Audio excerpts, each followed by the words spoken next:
Hi, I'm Jack Scalia, and welcome to our show, Proud to Serve. I'm asked about my politics sometimes, and it's very simple. I stand for the national anthem. I believe in the red, white, and blue, mom's apple pie, a dog named Spot, God, guns, grits, our men and women in uniform who serve and protect our great country, along with our first responders. However, Proud to Serve is about our guests, people who have had their fair shares of trials and tribulations and have found a way to work through them to accomplish and to inspire others. It's kind of like honoring your creation, trusting your instinct, believing in your dream, therefore creating your destiny. Our guest today is one of those people who is just an extreme, wonderful example of following all the dreams and making things happen and to create the destiny for herself and for others. After training psychiatric service dogs for 2 years at Camp Pendleton's Wounded Warrior Battalion, my guest today was compelled to focus on helping these American heroes whose courage and despair touched her deeply. In 2012, Sally Montruccio, or if you're Italian, Montruccio, founded Next Step Service Dogs to implement a flagship program to serve military men and women and our first responders in need of a service dog for PTSD and TBI. Please welcome to the show, Sally Montruccio. What a pleasure it is to have you here. Thank you so much for being here. Yes. Yeah. So okay. So you didn't. This is not what you've always done. Is to train dogs. You were doing something else before that. I was a real estate broker. Okay. Earned pennies to help support children. Once the kids were out of the nest, I told my husband I wanted to do something with some spiritual weight to it. Okay. Just making money wasn't working for me anymore, and I didn't have to. So we halved our income, and I got into the service dog business. Okay, and to do the service dog business, in getting into it, you just didn't one day go, okay, honey, can we get this place over here? And now we're going to start training dogs. I mean, you had the experience. You put the 2 years in with the Wounded Warrior Battalion with the Marines. And so, how did you go about it? You had to go find dogs and trainers, and you had to find the facility and dogs. Well, I learned the business from someone that could have been my daughter, difference in age, and she had a degree in animal behavior and specialized in dogs, and a very smart, kind woman. So she got me started into another organization, and I tutored under her for a number of years. And I got to the point between seminars and classes and Heather's great help, learned enough to become the training director of that school. Once I worked at Wounded Warrior Barracks in Camp Pendleton, I got attached to the men and women who served for us and that were looking for a little help or next step in their recovery. And watching the synergy between the Marines with a dog was a very epiphany for me. So that's when I went home and said to my husband, we need to start a service dog school that just addresses men and women and first responders, veterans, active military, who could use that next step of a dog to get them out and about and help their recovery. So we financed it. We opened the training center where he works. He's a scientist. He's a good man, and away we went. Okay, so as you started to put your plan together, part of it, I guess, the motivation to go out on your own and do something is that you thought you could be training specific for very specific injuries, whether it be PTSD, TBI, some other behavioral problems that were going on within the veteran community. You felt that you could just do something a little bit more specific or better at a different level, or provide something that maybe they were doing a great job with the company that you worked with before, but you thought you could add a little bit of something extra. What intrigued me most was working out of Camp Pendleton at the Wounded Warrior Barracks was that each Marine had their own special needs because of their experience in the war zone. Okay. Some were egregiously impacted by PTSD. Some had such severe TBI that they may have seizures, hearing loss, balance issues. They may have been wounded to the point where they had missing limbs or repeated spinal cord surgeries, plus these other conditions on top of it. Because my experience was deep into all the disciplines of training a service dog, from autism to seizure work to hearing loss to mobility, wheelchair scooters, crutches, I knew that I could tackle some of the psychiatric stuff, because it's not the same, but it is the same. And the sameness is that they all want to get better and take the next step. That's why we named the organization Next Step. And that if I slowed the process down, I could allow for the needs to come forward, so we knew how to train the dogs to satisfy the person. Right, so almost injury specific. Yes. Okay. Injury specific, and each dog had their own talent, so we matched the dog's personality and talents with the person's personality and needs. You just don't stand in line and say, well, the next dog up is mine. It may not be a fit. Right. So we want success, and we want to know that it's a true partnership. So we take our time to do that. If you have just dealing with PTSD and TBI, you may work through the process or our process faster. If you have more symptoms due to injuries, it may take a little longer, because the dog has to do more work or different kinds of work. Okay, so is there a breed or breeds that are the ones that respond better, or you have found more success with your injured or disabled or challenged veterans? Like, the German Shepherds, then you have your Golden Retrievers, then you have, what are the dogs? Labradors. Labradors, so. Yeah, we use the typical service dog breeds, which is Labradors, Standard Poodles, and Golden Retrievers, and mixes thereof. And here's why. If you're not always mentally present, which can be a symptom of TBI and or PTSD, or if it's a mobility issue and you have a pain issue, you're not mentally present enough to handle a dog that needs to be handled all the time, like a German Shepherd.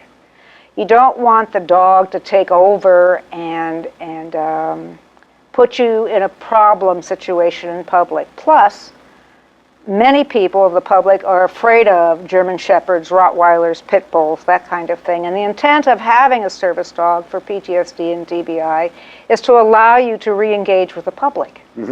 So if you have a dog that puts the public off, then you're not helping your recovery. So we use the standard service dogs that tend to be vanilla, let's say. Right. And that if you need them to lay down and sleep, they'll do it. If you need them to get up and do something for you, they'll do it. But they won't get you in trouble. Right. So we use the same breeds. Right, so I'm kind of surprised to hear that you would use a standard poodle. It's a little bit of a surprise. However, I do know that they're very intelligent. They're a very bright dog, and I think surprisingly, they seem to be very sensitive and can feel things and sense things. Is that true of a standard poodle? That's true, and most people don't know that standard poodles are retrievers, retrieve birds. They're light on their feet. They're easy for somebody with severe mobility issues that are ambulatory to handle, because you're not you're not dealing with a really heavy, big dog. Most people don't know that dogs can pull 6 times their body weight or more. So on top of that, you put a mobility issue like crutches or an artificial leg, whatever. If we feel a poodle or poodle breed mix like a Labradoodle or a Golden Doodle would be more appropriate because of the weight of the dog, then that's what we'll place with you. Right. Yes, they are very intelligent, and I can't tell you how many Marines have gotten standard poodles from us and wouldn't give them up for a minute. They cut them in what's called the kennel cut. It's short all over, and it's their dog. Right. Now, when you were saying that dogs are the more socially acceptable, an example, if you're at the airport and you have a Golden Retriever and it was to bump against a 5-year, 6-year-old, probably the person's reaction would be what?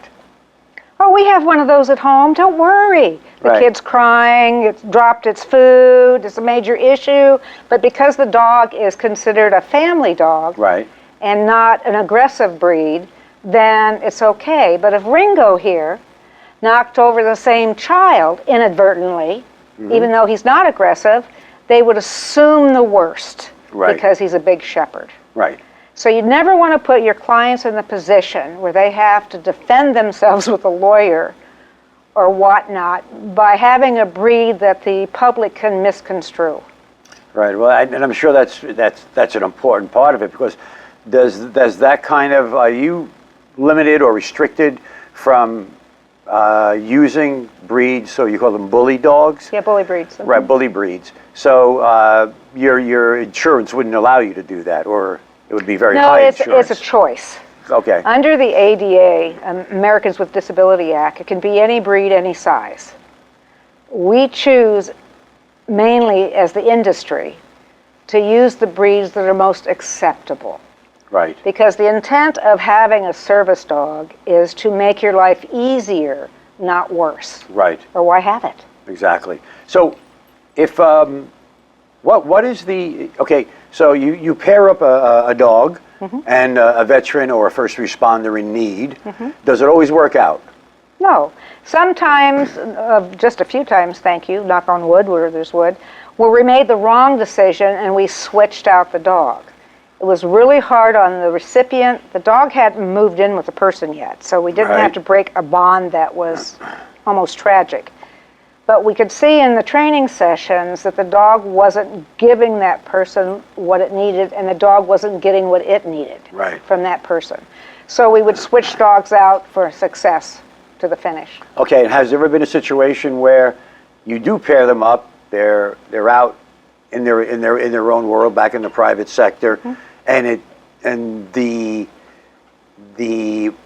person who received the dog wasn't behaving or acting correctly, or taking care of the dog properly? It's been minor issues. It might be like they pooped in Target, or because the person hadn't been toileting the dog on a regular basis. We do regular check-ins. Right. So we're on top, we hope, of what issues may arise. Right. There's a typical issue that happens. It happens about 6 months after the dog's been placed, and it's very common. People get lax in their governance of the dog. In other words, if the dog is allowed to pull you down the street when you take a walk in the morning, and then the dog pulls you through a busy mall, it's a problem. So we get lazy over time because we can. Right. So that's where we do the tune-ups. So it's nobody's fault, it just is. So we know what to expect and when to step in and help out. What would be the, if you could share a couple of the stories where the ones that you found, the dog and the veteran in need or first responder in need, there was great success where like a life turned around? Or is that almost commonplace once they get paired? Well, it's commonplace because they all have different lives. But I'll give you a couple stories. First of all, you need to know we don't charge for our dogs, because most of our clients don't have lots of money. They just have enough to get by. Right. So we're there to back their play with veterinary bills if need be, and food and that kind of thing. But back to your point is, we have one thing that was real touching to me. It was after the fellow received his dog and he came in for his 30-day evaluation. I asked him, I said, gee, what do you enjoy most about having your service dog? And he got real quiet and he said, when I cry, she licks my tears. Oh my gosh. Now that goes to what most people don't understand in general, that many of our men and women carry stories in their head they can't share with the rest of us. Right. They think we'll think less of them, plus people don't want to hear about blood and gore and awful things. The dog will listen forever. The dog will love you forever. So it gives you a willing partner to take some of the pain away. Right. The other story, which is you could say more important, but maybe not, is we had a client that had tried to commit suicide 5 times, and he'd gone through all the normal VA treatments, et cetera, and as you know, there's a high suicide rate in our veteran population. Absolutely. We pride ourselves in taking on clients that other schools may consider difficult or they don't want to go near. And what we did for this fellow, it was a golden retriever, taught the dog to get help when he had distress in the house, and the next step might be hanging himself again. It gave respite to his wife and his 2 daughters so he could take a shower with the dog set outside the shower. And if he said to the dog, or the dog sensed that his anxiety was getting high, he would go get some family member to bring in. The dog may not have been 100% perfect. We don't care. We just wanted to know the dog was getting somebody. Even if the dog was wrong once or twice, that doesn't matter. But it allowed the family to relax just a little. Yeah, because being on pins and needles all the time. It's hard for everybody. When especially high divorce rate? Yeah, especially if they're just going upstairs to take a shower. I'm just going for a shower. Exactly, Yeah, exactly. You know, that fear factor, that panic, it's kind of being either with someone that's either dependent upon drugs or alcohol. You don't know who's coming home. You don't know how they're going to act. And at the same time, it's like being in an abusive relationship because you don't know what the next foot's going to fall. Right. She's going to fall. Yeah. But I have to tell you that I didn't say this the other day, but at our graduation that year, one of his daughters came up and gave me a hug. And she said, "Thank you for saving my daddy." Well, I'm not taking credit for that. We are one little piece in the cog, one little piece. But the fact that we gave the family that little extra piece so Daddy could still be around, and he is, then it was worth doing. Right, you were a step in that journey, but you were an important step. Well, at that time of life. Right. So, and then when you're, just like when you go and try to pick, you go to find your dogs, how do you vet the dogs? I mean, is it through breeding? Is it through, we try to use adult dogs so we can put more out faster than raising a puppy, because you never know whether the puppy's going to make it. Out of 100 puppies, only 20% will make it. So that's a huge amount of volunteer time, and you might not have a return in the end. And all the big schools are looking for that magic bullet to change that, and they may.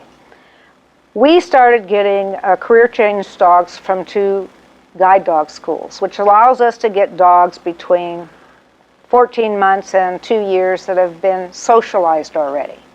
But they're not good for guide work. They like to pick stuff off the street, the retriever comes out in them. Right. We love that because we want our dogs to retrieve, because most of our clients have bad backs or worse. So sometimes they need the dogs to pick up stuff for them. Right. So we love it because we don't have to spend a year or 6 months to a year socializing a dog we know nothing about. It's already been socialized, passed that hurdle, gone into advanced training at the guide dog schools, but guide was not their work. Right. So we're real fortunate. Yeah, absolutely. How many dogs have you placed approximately? Do you know the number? I think about 90. About 90. And teams. Wow, that's amazing. And then, so you're just talking about retrieving. Oh, yeah, let's see if we can wake him up. Good luck, Jack. We've been waiting for a long time to do this, Ringo, He's out. Ringo, stand. Where's your good boy? Look at you. Yeah, stretch it out, big fella. Ringo, here. I'm going to give him some treats to wake him up. Okay. Because he's kind of zoned out. This dog is my dog. Ringo, about face. And you need the dog for, may I ask? I have multiple sclerosis. Here. Sometimes a leg or two will give out when I'm walking, and it's not fun to fall down. So I use him. Excuse me a minute. Sure. He's got to wake up. Let's go. Dokey. Come on. About face. I know. You can do this. Oh, my goodness. And he's down again. He said it's been a long day in the green room. And he's certainly a handsome boy. We'll see if he'll retrieve for a little bit of liver. Very nice, buddy. Yeah. Ringo, get it. Yeah, get it. Come on, get it. There you go. Yeah. Come on, get it. Hand. Thank you. I'm sorry you didn't have to get up. That's a shame. Well, why would he get up? He could just reach it right there. He just get it. I know. That's what I would have done. So he's a good boy, and he does retrieve. But he also is, like I was told, the German Shepherds are like Lamborghinis. Right. They're the cream of the crop of the breeds, but they're in the shop often. That's right. The Fix It Again Tony car. That's right. And that's him for sure. So now, Ringo you have him for MS, as you said. Sometimes your leg will give out every once in a while. Yeah. So his how he works for you is his strength. Yeah, I hold this. Right. So when I am walking, my left leg goes, I would be on this side of him holding him. Right. So it's an interesting thing about dogs and people with mobility issues. We mirror the dog. So if he sees a curb and he picks up his foot and puts it over the curb, I automatically follow. Right. Instead of sliding my foot and tripping. Right. It's odd how we work that way, but people do that. So he helps me on especially hot days that some parts aren't working so hot. Right. I don't need much retrieval yet, but I may someday, so we still do it. Right. Well, Sally, I want to thank you for bringing Ringo on the show with us, for your Next Step Service Dogs, free to our men and women that have served us in uniform and our first responders. It's been wonderful to get to know you better, and at the same time get to hear all of this information. And I know our listening audience is just as excited as I am about it, because we're learning something new all the time. And you were so articulate in explaining how the process works and your intentions, especially providing something that is of no charge to our guys and gals and to our first responders. It's our pleasure to help them. Right, I know it is. I know that's where your heart is, and that's what's one of the wonderful things, that all the guests on our show, they basically are being of service and doing something outside of themselves. And in our way, there's always something that comes back, but the joy of giving it and presenting it. Yeah, you don't necessarily need acknowledgement. No, but that's minor. Right. Somehow it just always comes back to whether it's just that young girl giving you a hug and saying, thank you for saving my daddy's life. I mean, that always brought tears to my eyes, and if I wasn't on television, I probably would have. But anyway, thank you so much, Sally. Yeah, pleasure. Thank you for having me. Mantruccio or Mantruccio. Mantruccio. Yeah. Hey, Ringo, stand. Oh, As are you always, ready to go? Huh? God, family, country. Godspeed you all.